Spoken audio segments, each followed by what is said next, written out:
Sa ibang balita, daan-daang residente ang naapektuhan sa sumiklab na sunog sa Baysa, Quezon City. Para sa detalye, may live report si Ryan Ang. Ryan, naapula na ba ang sunog? Lucy, patuloy pa rin inaapula ang sunog at tumupok sa mahigit tatlong daang bahay dito sa Barangay Baysa sa Quezon City.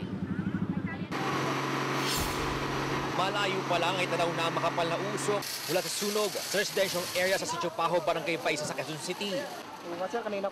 Bandang alas 2:45 ng hapon na magsimula ang sunog sa bahay ng isang pamilya na pagawaan din ng upholstery.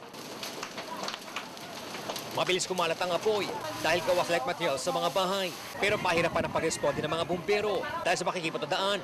Yung masikip dito, saka ang number one talaga dito na problema, yung water supply natin. Medyo kinapos yung mga fire truck natin, kaya medyo lumaki. At yung mga hydrant kasi medyo malalayo yung mga lugar nila. Kaya ang mga residente tumulong sa pagsalok ng tubig. Mga malalaking bumbero nasa labas. Kaya yung mga maliliit ang nakakapasok. Yun lang. Ano po ginawa ninyo? Nagtulong-tulungan na lang ho, sir. Para Usap pa kayo? Paano naging... nag-usap-usap na lang, sir. Talagang bayanihan na lang.